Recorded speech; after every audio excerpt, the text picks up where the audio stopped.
Si San Pablo sa atong unang pagbasa naghulagway nga kini di ay kagawasan nga gihatag ni Kristo nato. Depende rani kung atong ampingan o ato lang pasagdaan. Munang niingon siya, ayaw na kamo paulipon pag-usab. Gihatagan tag kagawasan ni Kristo gikan sa sala, dili na unta ta magpaulipon sa sala. Lingiyay mong tupad inawa na ka na ulipon ron. Mangutan na bang wagid nilingi ang uban kanang wa makalingi ulipon na gigapos sa sala. Ug asa man ang sala magsugod ari gina sa sulod, una-una kasing-kasing. Una nga kung magsikitag pakasala mahimot ang ulipon, mahimot ang tigpakaaron ingnon. Unsa man ang tigpakaaron ingnon, kanang may kay siya maningkamot siya nga ang naas gawas niya, iyang naong, iyang gisulob, iyang balay, iyang sinultihan, iyang mga actions, iyag yung paningkamutan na nindot. Sige na siyang panindot, siyang naong, sa iyang gisulob, sa iyang pinuyanan, sa iyang sakyanan, sa iyang mga degrees, sa iyang mga positions and authorities, iya ginang panindoton og maayo kay mao man na iyang itabon sa tua sa sulod nga bati. Nya sunod sa may mahitabo, dili siya consistent sa iyang kinabuhi. Unsa may dili consistent, ang iyang gisulti dili pariha sa iyang gibuhat. Pariha na bang magsigig simba, unya ang gibuhat siging panglibak? No, mahibong ang mga tao ba? Sige man tanay siyag simba, pero ang batasan di man makaog iro. Lingiyay mong tupad nga dili ka pariha na sigig simba, sige lang yapog pangasaba sa mga anak. Hapit na lang patyo ng anak o kasaba, pero sigig simba. Sigig misa, napagaw na lagminisa. Unya, mga saba lang yapon sa anak. Ang masag dili ka makapangasaba nga matug man sad. So una usahay bisag unsa pay atong irason, basta masuko na gani ka kung naa kay di mauyunan kana ang imong kasing-kasing, ang atong kasing-kasing hugaw na ulipon sa sala. Muna si Santa Teresa sa Avila, ang iyang gipaningkamutan nga mausab ang ilawom. Nagpartner po ni sila ni Saint John of the Cross o sasad ka Carmelite friar. Mao na ilang gipaningkamutan. Unsa may gitudlo ni Santa Teresa, kanang iyang gitawag og interior castle. Nya sa interior castle na ako noy 7 mansions. Kaning 7 mansions mao ni ang levels of perfections, kanabang mga ang sa atong kabalaan. Magsugod ka sa first mansion, dili pa kay kabalaan. Kung makasuod na ka sa second mansion, balaan-balaan na kahangton mo abot yung kaadtong gitawag na niya og mystical union, kanabang mura na yung usa na ka sa Ginoo. Muna Basa-basahaw niya na ninyo na araman na sa Google, i-search ang 7 mansions. Si St. John of the Cross, nasa siya kaugalingong version ani. Labi na ginang iyang journey of faith na kinahanglan tang moagi sa gitawag og dark night of the soul. Sa manang dark night of the soul, kana bang mubati ta nga wa na gyoy kahayag, wa nay paglaom ang atong kinabuhi, pero mupadayon tag sunod sa Ginoo. Mao na siya gitawag og pagsaka sa atong pagtuos Ginoo. Diri na mahitabo sa ilawom, dili na exterior.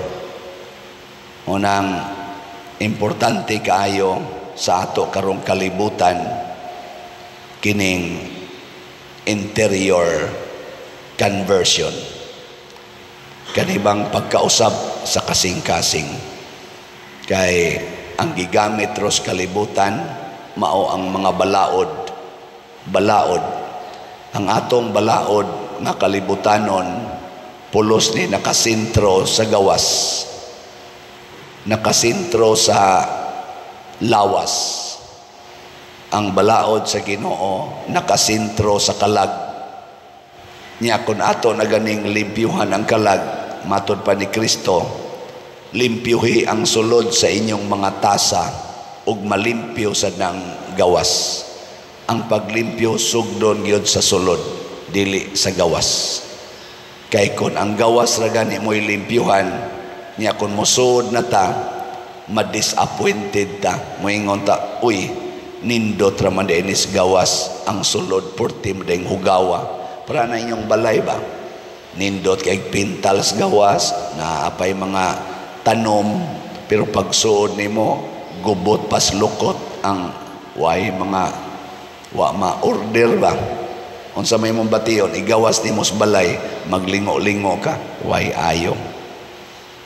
Parehas na sa mga babae ug laki, gwapo kay tan-awon, limpyo kay tan-awon, choy-choy kay tan-awon, sexy kay tan-awon, nga maglakaw-lakaw sa daan, pero igadto nimo sa ila, di gay ka maong manglaba, di gay ka maong mamilo, murag bayis milo ang ilang balay, daghan kay gipanglabay-labay, hugaw kaayo.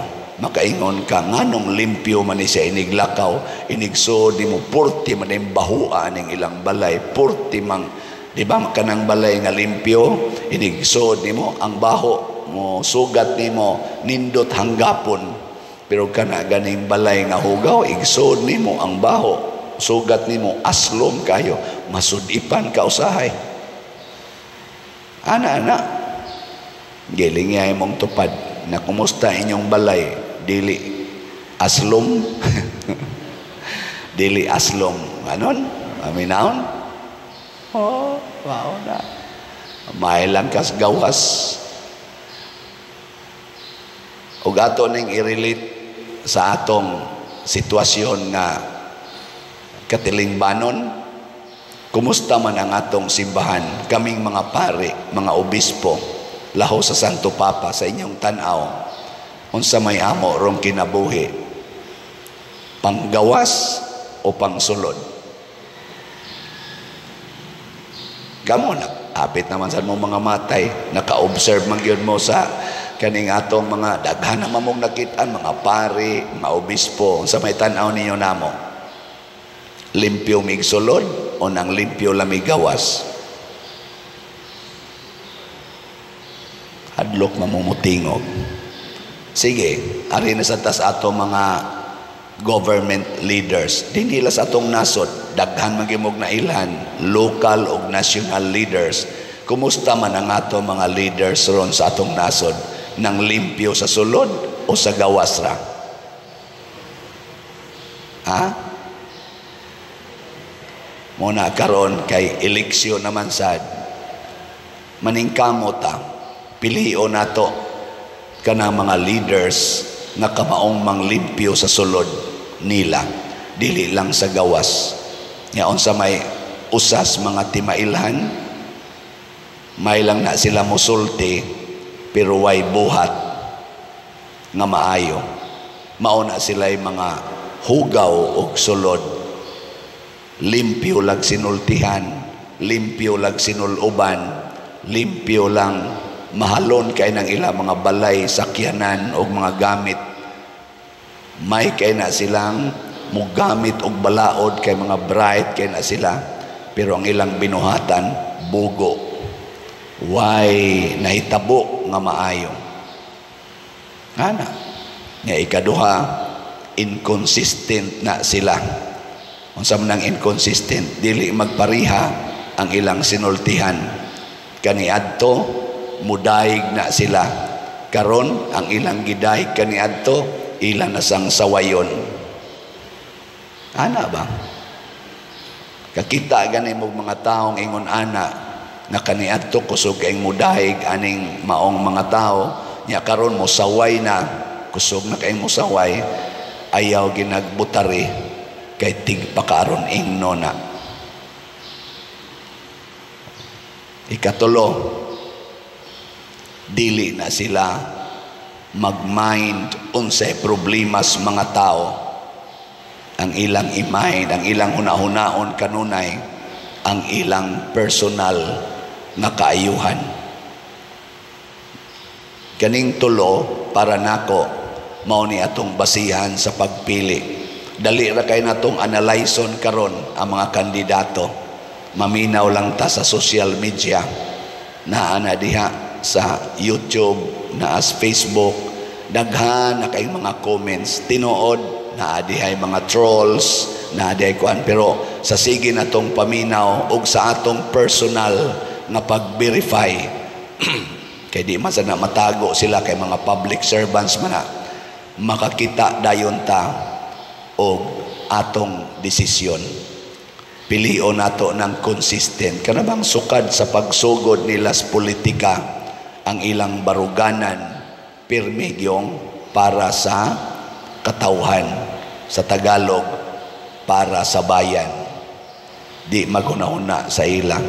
Ikaduha, wa na sila magpanindot sa ilang mga sakyanan, sa ilang mga isulob, sa ilang mga naong, wa na sila magpanindot, pero ilang panindoton ang ilang gialagaran nga katilingban. Pilion na nato mga tawhana.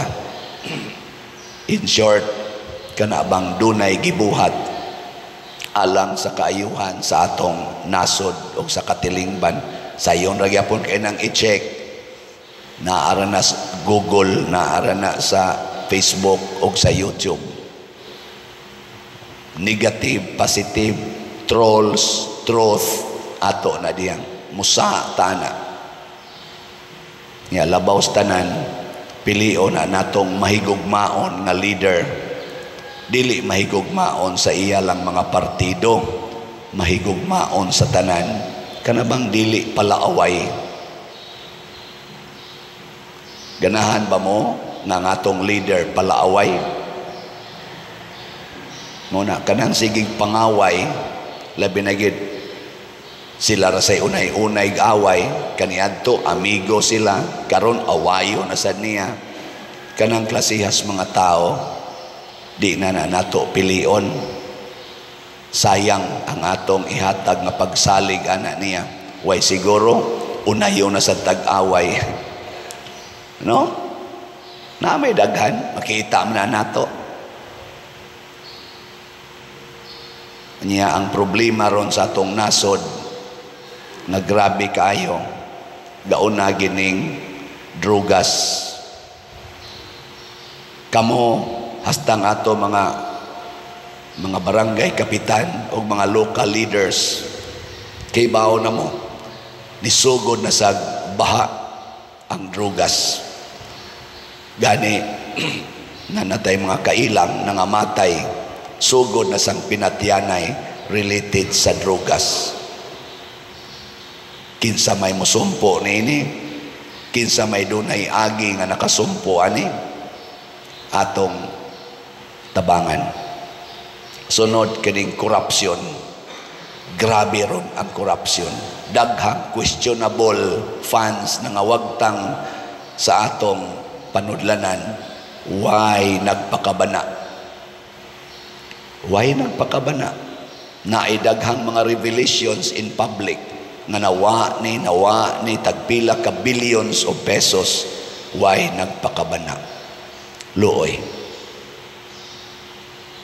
Ikatulo, kining terorista, kining tawag na to mga underground movements. Namingaw-mingaw naman pero sugod na sad ni. Og ang sunod, unemployment. Daghan, para sa ako lang na tanaw-tanaw ba, isip pare, isip nag-alagad sa katilingban, grabe karon ang unemployment. Daghan kay moanhi nato dinhi sa kalisod nato dinhi sa parokya, daghan kay moduol nato kay wa nagihapit bugas. Gutom, grabe ang kagutom kay nangataktak sa trabaho. Daghan kay dinhing moduol kay magpatabang og pagastos ilang mga anak sa eskwelahan kay di na sila kagasto kay nangataktak sa trabaho. Unemployment. Kinsa mang mga politikuha makasulbad ani dili lang sa yaw-yaw, tan-aw natong ilang agi, do na ba sila gibuhat kanay atong paningkamutan pagbutar kay ngano man basig makatabang pero di gini mahimong tanan. Kay ang dako sang problema nato karon nga para nako isip pare kanigyong religiosity. Ang kalibutan karon bisan din sa atong nasod superficial na, mediocre na kaayo ang atong relasyon sa Ginoo.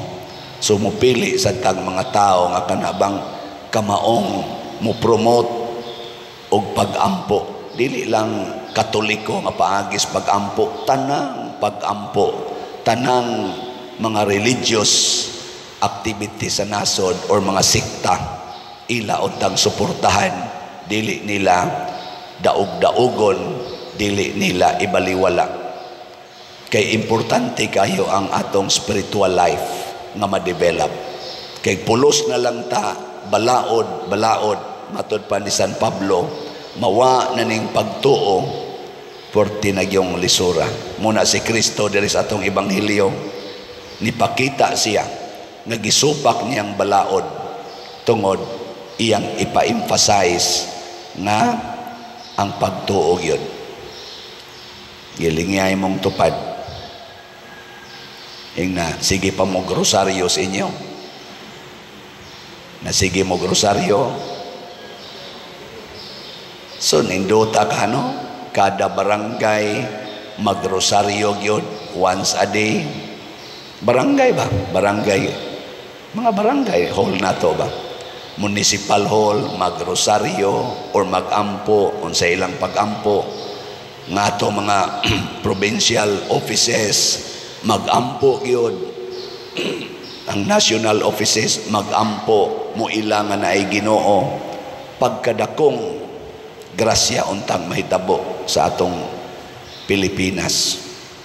Kaya ang mahadlokon sa Ginoo nga tao, maayo gina siya nga lumulupyo. A prayerful citizen is also a good citizen. Pero kung ang tao gani wanay pagampo, mahimo gina siyang yawanon nga tao. Kaya ang pagampo mo'y atong dipinsa sa gahom sa yawa, sa gahom sa sala. Din agani magampo, patay. Igo kita siyawa, nyag mayawaan na ta, bungkag na ng katilingban, ug mao ni rong nahitabo sa atong kalibutan. Daghan kaayo ang nabiktima sa yawa. Sa termino ni San Pablo, naulipon pagbalik sa balaod sa sala. Muning doon na tayo tubag sa salmo nga nag-ingon, padangata kanako ang imong mahigugmaong kaluoy Ginoo. Mausad niya nga torong iampo na ang kaluoy sa Ginoo ug ang iyang gugma musud untag balik sa atong kasing-kasing aron maghigugmaay ta, magkaluy-anay ta, dili inawayay, magsinawayay, labaw pagyustanan, magpinatyanay, gugma, kaluoy, o pagtinabangay ang ato rong gikinahanglan, dili ng pagsigig, pasikat anang ilang mga away-away diha. Dagko ra ba kay tagasto anang ilang away-away. Unya, wa lang yapoy maayong resulta. Iampo nato ngatong mga leaders. Kita sad musunod sa ni Cynthia ni Santa Teresa sa Avila o ni St. John of the Cross, reforming our interior life.